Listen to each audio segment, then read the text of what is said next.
allez-vous aujourd'hui? Vous allez bien? Yes, je vois pas beaucoup de sourires. Là, il y a du sourire, mais là, j'aime bien comparer. Est-ce que vous allez bien de ce côté-là? Yes, voilà, je vois des sourires. Alors, cet après-midi, nous aurons... Micro. Un, deux. Ok. Cet après-midi, après le culte, nous aurons un repas en commun. Ensuite, nous aurons une étude biblique. Alors, on a décidé de faire les choses un peu autrement. Et donc, ça va être quelque chose qui n'a pas été fait depuis longtemps. Donc, il y aura plusieurs groupes d'études bibliques en fonction de vos besoins. Donc, Inès va présenter les bases du péché, un petit peu les conséquences et il va expliquer un petit peu en détail en lien avec ce que nous avons pu voir dans la leçon de l'école du sabbat. Et ensuite, avec le pasteur, ce sera un format Q&A, c'est-à-dire questions-réponses. Et pour les prochaines fois, je verrai avec le groupe en question s'il y a un thème particulier que le groupe voudrait choisir. Donc, vous êtes attendus cet après-midi à 14h30, si je ne me trompe pas, après le repas en commun. Alors, qu'est-ce qu'il y a à 14h30 ? Étude biblique, exactement. Alors, dans 2 semaines, nous aurons un moment fort. Est-ce que vous savez qu'est-ce qu'on aura dans 2 semaines ? Personne n'est au courant. Est-ce que parfois, lorsque vous rentrez ou lorsque vous sortez, vous regardez le petit panneau sur le côté droit où il y a toutes les informations importantes de l'Église, les dates, etc. Effectivement, dans 2 semaines, nous aurons la Sainte Seine. Donc, on vous demande de vous préparer physiquement, psychologiquement, mais surtout, exactement, pour ce moment fort. Moi, je crois personnellement qu'à chaque Sainte Seine, Dieu réserve quelque chose pour son peuple. Et vous savez qu'il y a déjà eu des miracles à travers des moments forts comme cela.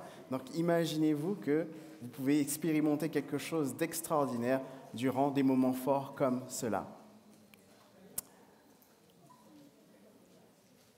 Aujourd'hui, nous allons méditer sur un thème qui est important, un thème qui est parfois un peu négligé par les chrétiens. Et le thème que j'ai choisi, c'est le thème qui parle de la paix.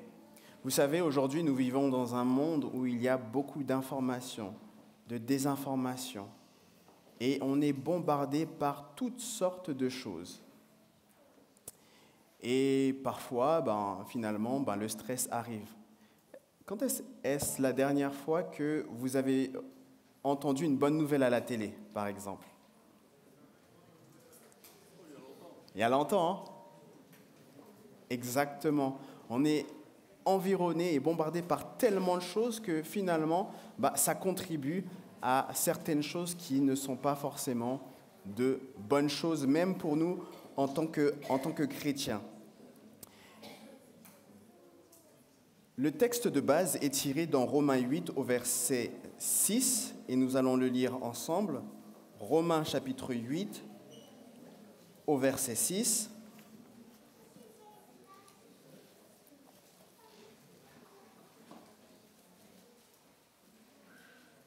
Alors il est écrit « Et l'affection de la chair, c'est la mort, tandis que l'affection de l'esprit, c'est la vie et la paix.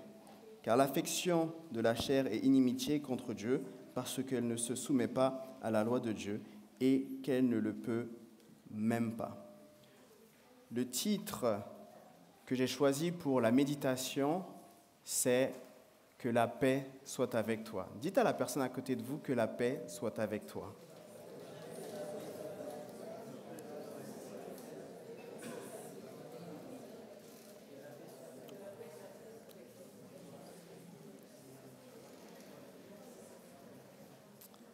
Inclinons la tête pour la prière. Notre Père, notre Dieu, nous voulons te remercier encore une fois pour cette opportunité. Nous voulons te demander de nous aider à nous concentrer et à entendre ta parole, Seigneur Dieu. Chasse tout mauvais esprit qui voudrait nous distraire et nous empêcher d'écouter ta parole et les leçons que nous devons en tirer. Permets que nous puissions porter du fruit à la suite de ce message. Au nom et pour ton Fils Jésus-Christ, nous t'avons prié. Amen. Je vais relire le texte à nouveau pour qu'il puisse être ancré dans vos esprits. Romains 8, au verset 6, il est dit « Et l'affection de la chair, c'est la mort, tandis que l'affection de l'esprit, c'est la vie et la paix. » Alors, généralement, lorsqu'on parle de la chair, si je dis « Ah ben, par exemple, Énéas, tu es charnel », c'est plutôt positif ou négatif? Eh bien, en fait, c'est une mauvaise compréhension que nous avons parce que, en fait, être charnel, c'est tout simplement une personne qui vit et qui s'appuie sur ses sens. C'est vrai que dans la Bible, lorsqu'on parle de charnel, eh ben, c'est plutôt négatif parce qu'il y a ce combat entre la chair et l'esprit. Et justement, la Bible nous dit qu'on ne doit pas se focaliser sur ce que nous voyons, nous ressentons, mais nous devons nous focaliser sur la partie de l'esprit. Donc lorsqu'il y a une situation, par exemple, j'arrive le matin, je vois Énéas et je dis « Ouh là là, Énéas, je sens qu'aujourd'hui il est bizarre, il m'a regardé bizarrement, il a sûrement un problème contre moi, je suis sûr qu'il a un truc contre moi. » Là, je me base sur mon ressenti. Et lorsque je crois en ce ressenti et que j'agis en fonction de ce ressenti, eh ben, je peux me tromper. Mais maintenant, si je me base sur le côté spirituel, qu'est-ce qui se passe? Eh ben, je vais voir qu'Énéas n'est pas bien. Au lieu de me baser sur ce que je ressens, « Ah, Énéas ne m'a pas dit bonjour, Énéas est hypocrite, Énéas est ceci, cela », eh ben, si je me base spirituellement parlant, je vais aller le voir parce que Jésus nous a donné des consignes et des principes à respecter. Et tout enfant de Dieu qui souhaite réellement être enfant de Dieu et mettre en pratique ce que Jésus nous a demandé, nous devons être des hommes et des femmes spirituels. Et justement, en fait, la chair et l'esprit, ils sont en conflit constant. La chair, c'est la facilité.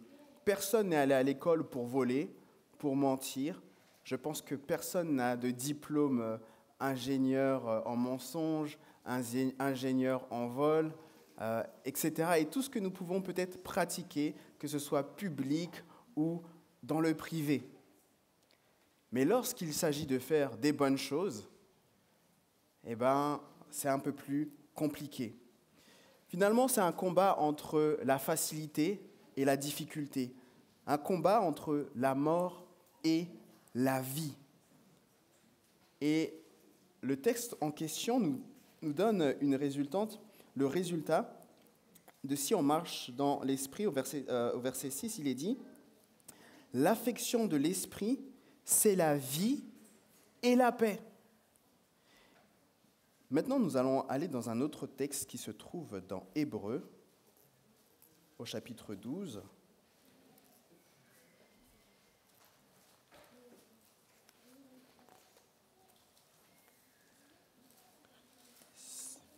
Hébreux, chapitre 12.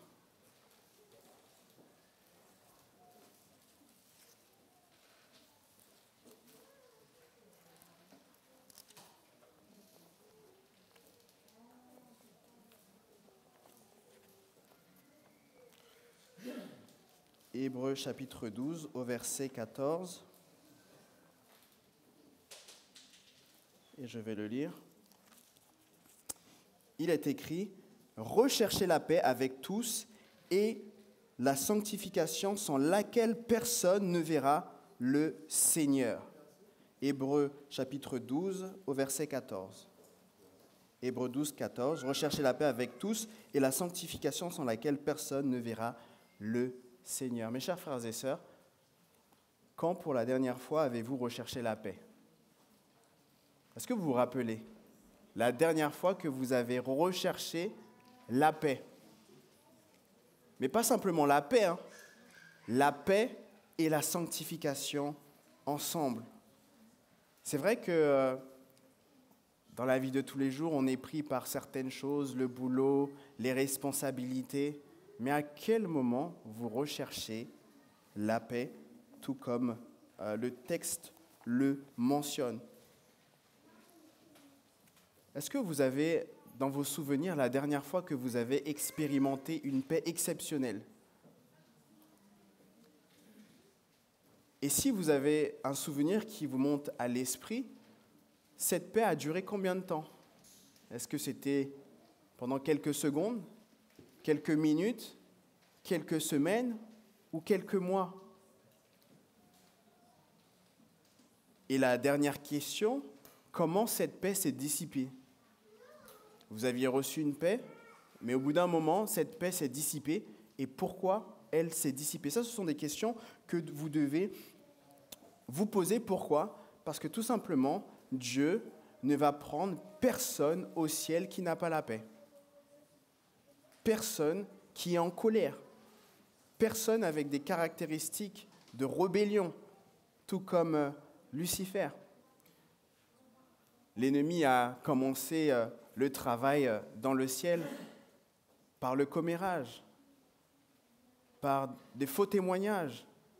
Et malheureusement, l'un des péchés les plus négligés dans l'Église, c'est le fait de parler derrière le dos de nos frères et de nos sœurs, c'est-à-dire le commérage ainsi que le faux témoignage.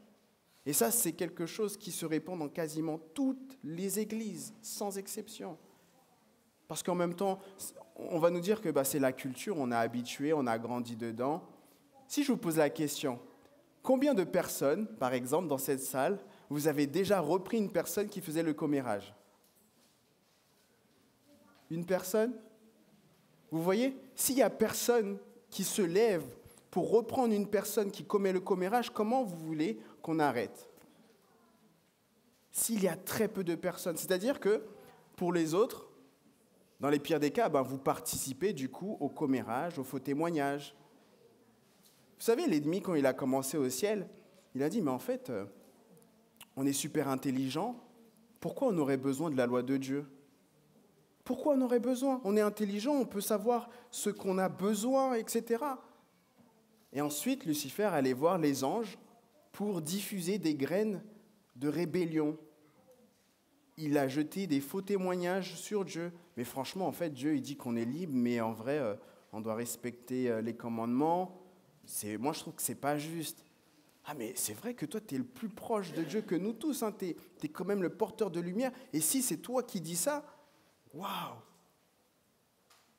N'oubliez pas que les anges n'avaient jamais entendu de faux témoignages et de commérage sur Dieu. Donc, dans la tête des anges, ça devait être un truc énorme. Vous imaginez, aujourd'hui, le Premier ministre sort un gros dossier sur le président. La majorité auront tendance à le croire parce qu'il est assez proche quand même du président. C'est un petit peu la même chose. Et malheureusement, les personnes qui ont cette tendance avec ces mauvais traits de caractère, ils ne pourront pas aller au ciel, parce qu'il n'y aura pas de version 2.0 du salut. Il y a eu un seul sacrifice, c'est une fois pour toutes. Donc ça, c'est quelque chose de réellement important. Et lorsque une personne vient vers vous pour vous parler d'une autre personne derrière son dos, l'attitude que vous devez avoir, c'est tout de suite poser la question, mais attends, avant d'aller plus loin, est-ce que tu es allé voir cette personne pour le souligner ce qu'elle a pu faire de bien, de mauvais en fait, et qui a pu t'attrister? Si tu n'es pas allé voir cette personne, je t'encourage d'aller lui parler et ne me raconte pas la suite. Mais si vous êtes là, oh, là, tu as un dossier là, non, raconte-moi. Mais qu'est-ce que tu attends là? Depuis tout à l'heure, j'attends et tout. Tu me dis, attends, le culte, je vais te raconter quelque chose. Cette semaine, tu as vu le frère, tu as vu le pasteur, tu as vu l'ancien, tu as vu le diacre consacré. Ah, c'est où tu l'avais vu? Ah, mais si je te dis, là, ça va être chaud, hein. Tu vas le voir différemment. Mais non, vas-y, dis quand même. Ah, il était dans un bar, hein. Ah bon? Non, c'est pas vrai. Il était dans un bar? Mais si ce frère-là était allé voir cette personne, il aurait pu savoir que finalement, il était peut-être en train de faire de l'évangélisation dans des bars. Cette personne aurait fait la même chose. Hey, tu sais où j'ai vu Jésus? Avec des gens de mauvaise vie. Et vous voyez, le fait que vous parlez avec cette personne sans que ce frère ait consulté l'autre personne, vous participez tous les deux au péché. Donc vous êtes un pécheur passif et l'autre qui vous donne l'information, c'est un pécheur actif. Il y a les deux. La prochaine fois qu'une personne parle derrière le dos d'une personne ou semble donner un témoignage derrière une personne ou contre une personne, faites très attention parce que ça peut devenir un trait de caractère et surtout pour nous, on est majoritairement des Antilles, des Caraïbes ou d'Afrique, et pour nous on doit faire un peu plus parce que c'est vrai qu'il y a ce trait qui ressort peut-être un peu plus que dans d'autres nations. Et lorsque nous suivons finalement, et lorsque nous obéissons à la parole de Dieu, c'est comme ça en fait que nous recherchons la paix. La paix avec Dieu, la paix avec les autres, mais aussi la paix avec nous-mêmes. Et ça, c'est quelque chose qu'il ne faut pas négliger. La paix, en fait, c'est le fruit de l'esprit. Et c'est vrai que lorsqu'on recherche la paix, lorsque nous avons le fruit de l'esprit que Dieu nous a donné, Jésus nous dit qu'il nous donne une paix comme le monde. Hein? Est-ce qu'il nous donne une paix comme le monde? Exactement. Donc si Jésus vous donne une paix qui est totalement différente, comment cela se fait que parfois vous perdez cette paix? Et pourquoi vous permettez à certaines personnes de prendre cette paix? Laissez-moi vous dire un exemple. Aujourd'hui, vous êtes venus, vous étiez content. À l'église, c'est le sabbat. Vous avez passé une bonne journée. Après le repas en commun, vous rentrez et vous entendez une personne dire quelque chose sur vous, vous a insulté. Et là, vous rentrez, là, dire « Ah non, là, j'avais passé un bon sabbat, mais cette personne se prend pour qui ?» et tout, etc. Mais lui, je vais lui en mettre une, ou sinon « Ah, mais je l'attends, je l'attends. Dès que j'ai l'occasion, il va m'entendre. Il verra ce que je vais lui faire. » Et là, tout de suite, la paix que Jésus vous avait donnée, voilà, vous l'avez lâchée. Et l'ennemi, il est là, hein, il applaudit. Regardez-moi cette personne qui se dit enfant de Dieu, qui laisse sa paix partir à n'importe quelle occasion. Mes chers frères et sœurs, nous devons avoir la même paix que Jésus avait. Lorsqu'on analyse la vie de Jésus, dans les dernières heures, Jésus, il s'est fait cracher dessus. Il était tout nu en public. On a blasphémé contre lui. On l'a traîné devant plusieurs gouverneurs. Il y a Pilate qui était devant lui. Il a dit, bon, moi, ma petite femme, elle a eu des rêves. Je ne vais pas aller plus loin avec lui. Je l'envoie à Hérode. Hérode, lui, qui était vu comme un petit, pour la première fois, il dit, waouh, Pilate me confie une affaire. Oh, là, c'est bon, là, il commence à voir à quel point je suis important. Jésus arrive devant Hérode. Hérode lui pose des questions. Hérode, il est mal à l'aise. Est-ce que vous savez pourquoi Hérode, il était mal à l'aise? C'était parce que Jésus, il avait une paix. Et je dirais même que c'était une paix effrayante. Parce que finalement, Hérode, il dit, ah non, moi, je ne vais pas gérer ça finalement. Je renvoie à Pilate. C'est vrai que Pilate voulait me donner un peu de responsabilité, mais là, je vois l'homme qui est en face de moi, ça me dépasse, je ne comprends pas. Ce silence, cette paix, ça m'effraie. Donc, allez voir Pilate à nouveau. Pilate avait déjà vu cette paix qui était un peu effrayante parce qu'en fait, il ne comprenait pas. C'était une paix qui ne venait pas du monde. Et ensuite, Pilate, il a dit, mais tu sais que moi, j'ai le pouvoir de vie ou de mort sur toi? Jésus, il a dit, mais tu n'as rien du tout sur moi. Tu n'as absolument rien du tout. Et vous savez, des fois, nous, en fait, il nous manque cette paix.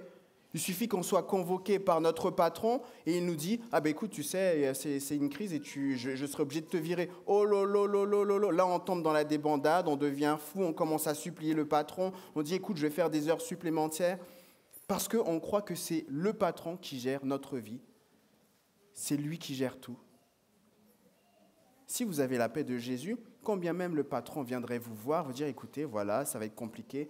mais on va devoir vous licencier. Et moi, vous dites, ben, c'est pas grave, je suis juste relocalisé parce qu'il y a quelqu'un de plus haut qui vous a tout simplement demandé ou pris la décision de me relocaliser dans un autre endroit. Tout simplement. Mais le problème, c'est que nous sommes tout le temps inquiets parce qu'on pense que notre vie va prendre fin. Dès qu'il y a un petit changement, on perd les pieds. Il y a quelques mois, le trimestre dernier, c'est vrai que j'ai appris quand même, j'ai eu des retours de certains membres de l'Église qui m'a quand même un petit peu attristé parce que j'ai eu le retour qu'il y avait certains membres qui n'avaient pas pu profiter pleinement de la Sainte Seine parce qu'il n'y avait pas d'eau chaude pour faire le lavement des pieds. Et en plus de ça, le pasteur qui devait présider le culte n'était pas là. Et donc du coup, il n'y avait pas aussi d'études bibliques parce que le pasteur était malade. Et moi, je me pose la question, je dis, wow, mais j'ai mal compris. Comment des personnes ne peuvent pas profiter pleinement de la présence de Dieu un samedi parce qu'il n'y avait pas d'eau chaude, parce que le pasteur est malade, alors qu'à l'autre bout du monde, il y a des personnes qui vont dans des égouts pour adorer Dieu. Vous vous rendez compte ? Comment un homme arrive à vous empêcher de vivre et d'être en communion avec Dieu ? C'est extrêmement grave. C'est extrêmement grave. Et c'est pour cela que j'ai choisi et j'ai été guidé par l'Esprit de pouvoir mentionner l'importance de la paix. Lorsque les situations vont changer, vous serez chamboulés. Et si vous n'avez pas la paix en vous, comme on le dit, vous allez partir en cacahuète. Lorsque nous connaissons tous en tant qu'adventistes qu'à un moment donné, nous ne pourrons ni acheter ni vendre. Ceux qui n'auront pas la paix, qu'est-ce qu'ils vont faire, à votre avis ? Je ne sais pas qu'est-ce que je dois faire. Écoute, on n'a pas le choix. On n'a pas le choix. On savait que ça allait arriver, mais on ne savait pas que ça allait arriver aussi vite. Et puis là, je ne suis pas tranquille, j'ai des responsabilités, j'ai ça. Et non, je suis désolé, mais c'est impossible. Donc finalement, je me corromps et j'accepte le système parce que je n'ai pas la paix. Est-ce que vous comprenez pourquoi ceux qui n'ont pas la paix ni la sanctification ne pourront pas voir Dieu ? Nous vivons dans des temps difficiles, nous vivons dans les temps de la fin, et les circonstances, des situations vont changer.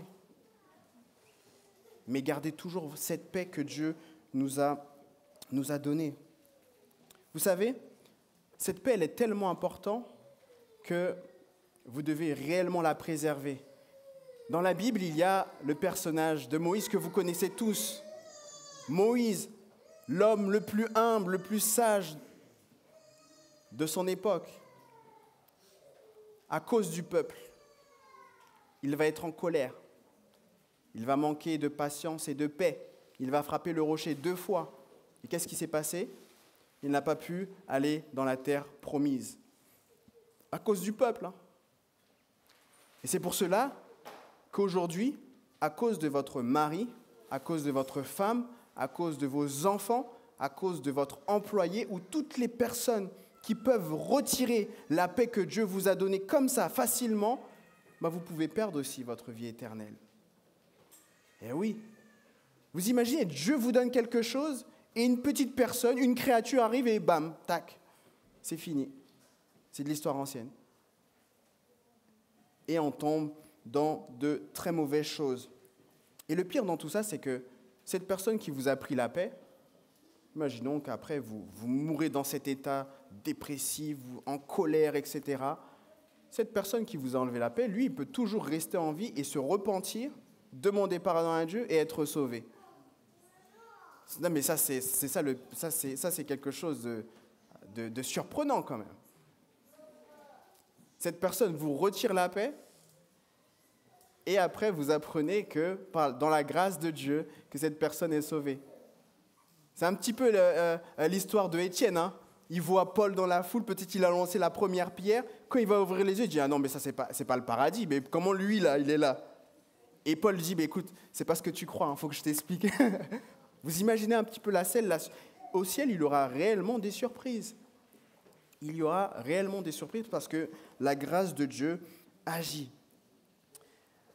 Nous allons aller dans un autre texte, dans 2 Pierre, chapitre 3.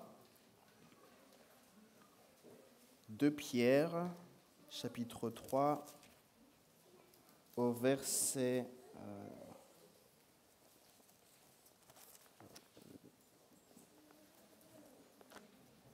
2 Pierre 3. Est-ce que je ne me suis pas trompé?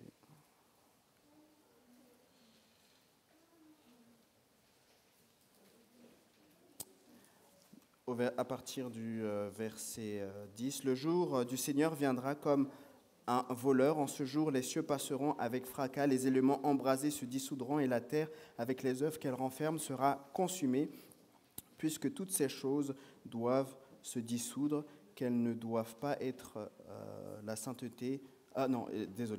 Puisque donc toutes ces choses doivent se dissoudre, qu'elles ne doivent pas être la sainteté de votre conduite et votre piété. Est-ce que vous avez une autre version? Moi, j'avais... On va lire au verset 14.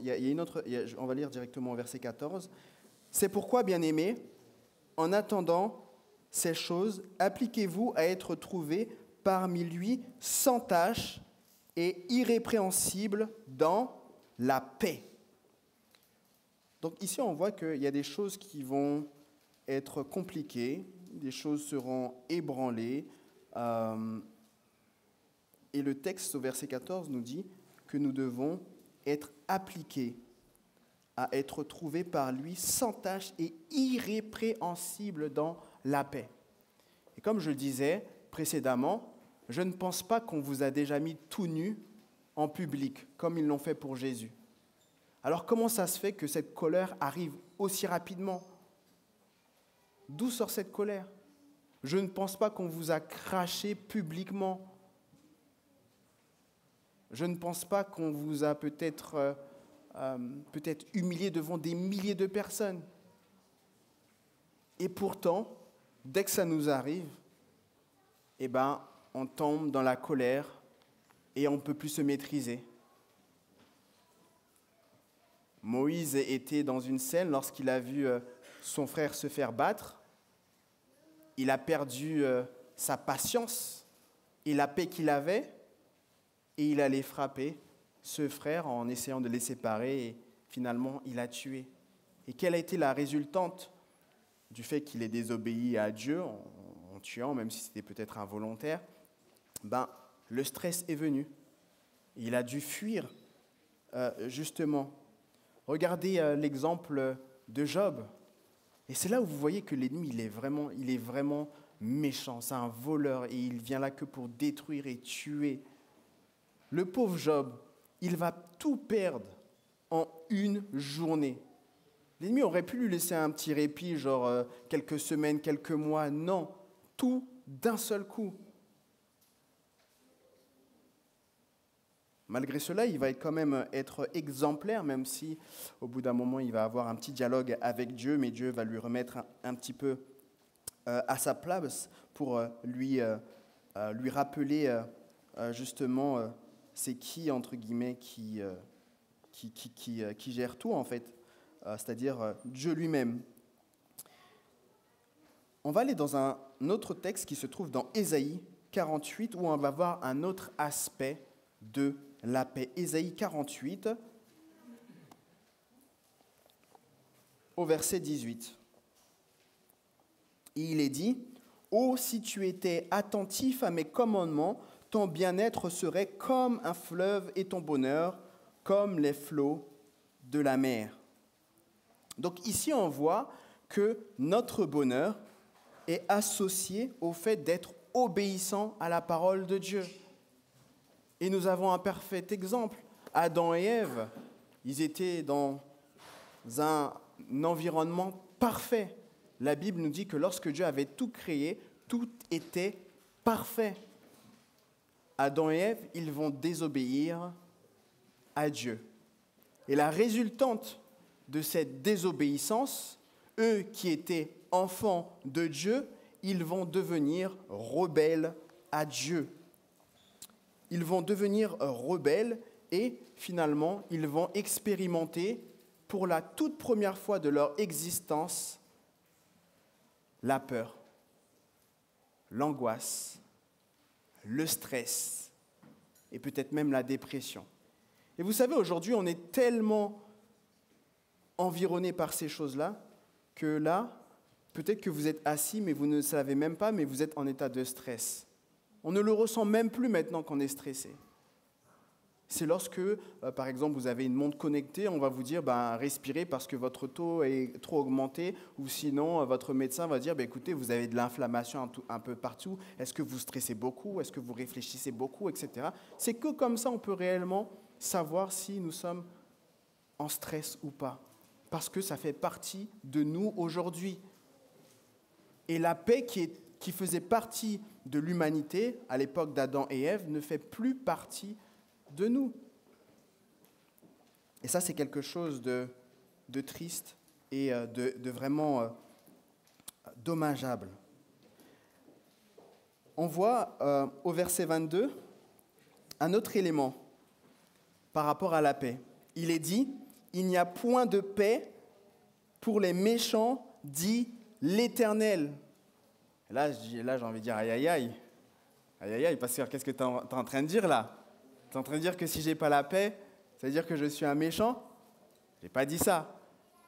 Mais regardez ce que la Bible dit. Il n'y a point de paix pour les méchants. On l'a vu une fois que la paix est connectée à l'obéissance à la parole de Dieu. À partir du moment où vous vous écartez, à partir du moment où vous désobéissez aux principes, aux commandements de Dieu ou aux valeurs que le Christ nous a données, automatiquement, vous serez mal à l'aise. Vous allez vous ressentir éloigné de Dieu, vous allez vous sentir mal. On a tous expérimenté ça. Un jour, on va commettre un péché volontairement et on se sent différent. Notre corps lui-même nous dit, écoute, là, j'avoue, là, ce que tu as fait là, c'est chaud. C'est vrai que tu as pris peut-être du plaisir, mais quand même, regarde maintenant. La Bible nous dit, ce sont vos péchés qui mettent une séparation. Donc lorsque nous péchons volontairement, il y a une séparation qui se met. On se sent mal, on se sent sale. Et ça, c'est quelque chose de vraiment palpable, qu'on ressent dans notre chair. Et vous savez, dans Apocalypse, au verset 14, on apprend que les méchants n'ont ni repos, ni jour, ni nuit. Encore une fois, on voit que les méchants n'ont pas de repos, ils n'ont pas de paix. Alors si aujourd'hui, nous ne gardons pas la paix que Dieu nous a donnée, si nous refusons de garder cette paix, et si nous n'avons pas la paix, c'est un très mauvais signe. Parce que la parole de Dieu, c'est oui et amen. La parole de Dieu est vérité. Les personnes qui vivent dans une dépression constante et qui se disent enfants de Dieu, il y a un problème. C'est vrai qu'on peut tous passer par des moments difficiles, on peut avoir un burn-out ou des choses comme ça, mais quand ça perdure pendant des mois et des années, c'est quand même compliqué. On voit que ce n'est pas la volonté de Dieu de prendre et d'être dépendant de certaines choses. Il y a peut-être quelque chose qu'on n'a pas compris ou il y a quelque chose qu'on fait qui ne respecte pas les principes de Dieu. Ça peut être l'alimentation, le fait les lois sanitaires que la Bible nous donne et aussi à travers la réforme. Si vous mangez n'importe comment, si vous ne dormez jamais, vous dormez peut-être que 4 heures par jour, au bout d'un moment, votre cerveau va lâcher.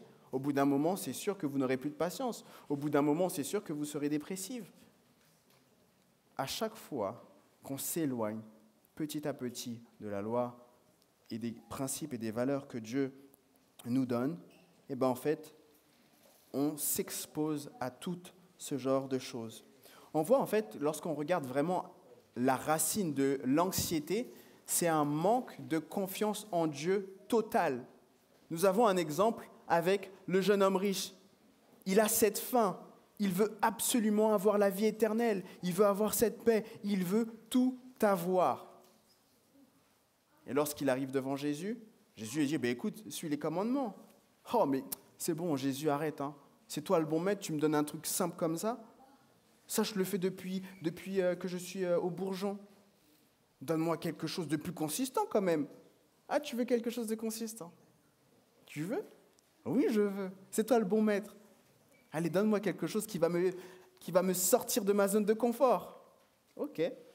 Mais écoute, je te propose d'être un disciple au même titre que les autres disciples, mais pour bien évidemment être disciple et me suivre, tu dois vendre tout ce que tu as. D'ailleurs, les disciples là, que tu vois là, ils avaient gagné au loto parce qu'ils avaient fait une pêche miraculeuse et ils ont tout laissé. Et maintenant, c'est à toi. Laisse ton argent et viens et suis-moi. Et là, le jeune homme riche, il a dit, ah ouais, c'est chaud. C'est chaud. Mais qui peut réellement faire quelque chose comme ça? Ah non, là, j'avoue, Jésus, là, tu t'as mis la barre un peu haute, là. Là, je voulais bien te suivre, mais là, tu me dis, tes gars, là, ils ont refusé le loto, ils l'ont laissé sur le bord de la route, et là, tu me demandes de faire la même chose? Ah, c'est compliqué, hein. Et lui qui avait faim, qui voulait justement avoir l'assurance du salut, comment le texte nous dit qu'il va repartir? Il va repartir triste, sans rien. Il voulait être rempli, mais il va repartir vide, sans paix. Et c'est ça en fait la vraie source de l'anxiété. C'est lorsque nous ne voulons pas nous abandonner complètement à Dieu.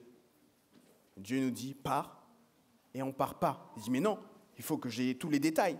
Abraham, sors de ton pays. » Je partirai à partir du moment où j'ai un GPS, où j'ai au moins une carte, où il y a toutes les oasis, tous les 10 kilomètres, parce que je vais partir avec des chameaux quand même, et je serai dans le désert. Donc, je veux m'assurer d'avoir un GPS, des cartes et tout ce qu'il faut. Et ensuite, une fois que tous les feux verts sont là, Dieu, je partirai pour où tu m'envoies. La vraie foi, c'est d'avancer malgré le fait que nous ne voyons pas les choses, malgré qu'il n'y ait pas de feu vert.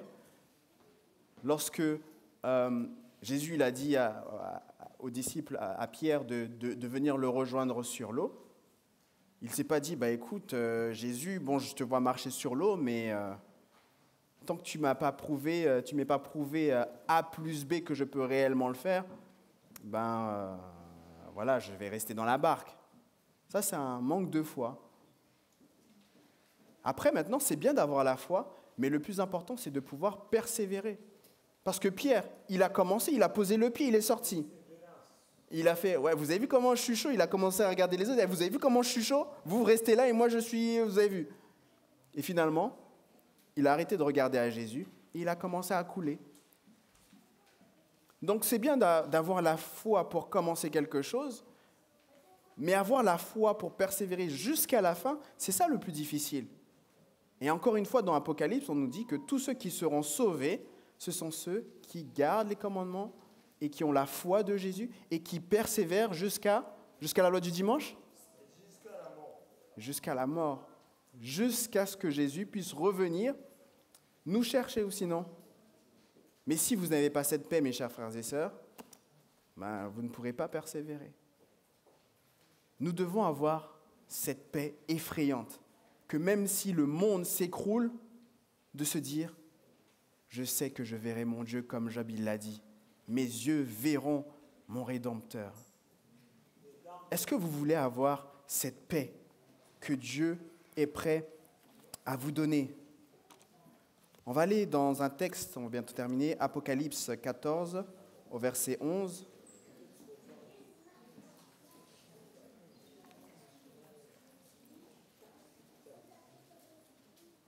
Et la fumée de leur tourment monte au siècle des siècles, et ils n'ont ni repos, ni jour, ni nuit, ceux qui adorent la bête et son image, et quiconque reçoit la marque de son nom.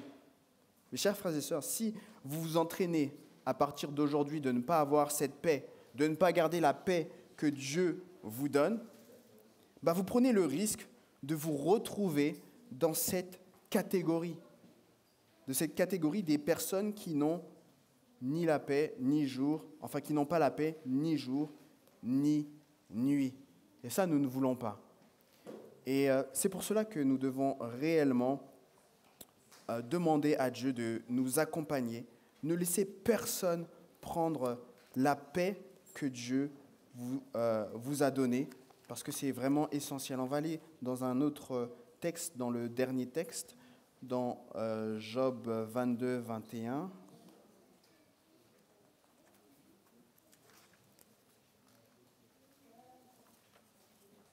Je crois que c'est Job 22, 21. Ou 21, 21. Je regarde si... Qu'est-ce que je...